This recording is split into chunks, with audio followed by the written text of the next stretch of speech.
గోల్స్ని achieve చేయడానికి మనకు motivation కావాలా లేదంటే సొల్యూషన్ కావాలా? గోల్స్ని అచీవ్ చేసే టైంలో మనకు చాలా ప్రాబ్లమ్స్ వస్తుంటాయి. లైక్ డిస్ట్రాక్ట్ అవ్వడం, లేదంటే వేరే పనుల మీద ఇంట్రెస్ట్ రావడం, మైండ్లో టూ మచ్ థాట్స్ రన్ అవ్వడం, దానివల్ల మనం మన గోల్ మీద ఫోకస్ చేయలేకపోవడం. ఇవన్నీ మనం గోల్స్ అచీవ్ చేసే టైంలో వచ్చే ప్రాబ్లమ్స్. ఈ ప్రాబ్లమ్స్ వల్ల మన మైండ్ అనేది కన్ఫ్యూజన్ లో పడిపోతుంది. ఇలాంటప్పుడు మనకు మోటివేషన్ కాదు, ఒక క్లియర్ సొల్యూషన్ కావాలి. ఫర్ ఎగ్జాంపుల్, నేను స్టడీ పరంగా ఏదైనా మోటివేషన్ వీడియో చూస్తే నేను కూడా రేపటి నుంచి డైలీ 1 అవర్ చదువుకోవాలి అని అనుకుంటా. ఆ టైంలో నాకు మోటివేషన్ పీక్స్ లో ఉంటుంది కాబట్టి ఒక 2 డేస్ నేను బాగా చదువుతా. కానీ థర్డ్ డే నుంచి మొదలవుతుంది అసలు సమస్య. ఇప్పుడు నేను పైన చెప్పిన ప్రాబ్లమ్స్ అన్ని స్టార్ట్ అవుతాయి. చదవాలి అని అనిపించకపోవడం, లేదంటే డిస్ట్రాక్ట్ అవ్వడం, లైక్ ఫోన్ చూడాలి, రీల్స్ చూడాలి అనిపించడం. ఇక్కడితో నేను చేయాలనుకున్నది ఆగిపోతుంది.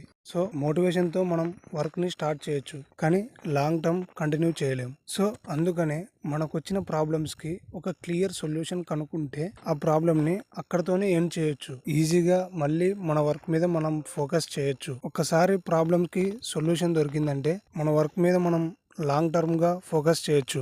అదే నువ్వు మోటివేషన్ మీద డిపెండ్ అవుతే నువ్వు ఫోకస్డ్ గా వర్క్ చేయడానికి నీకు 2 డేస్ కి ఒకసారి మోటివేషన్ కావాలి. ఇప్పుడు నేను చెప్పింది నీకు అర్థమయ్యింటే నీ ప్రాబ్లమ్స్ కి సొల్యూషన్ వెతుకుతావు, మోటివేషన్ కాదు.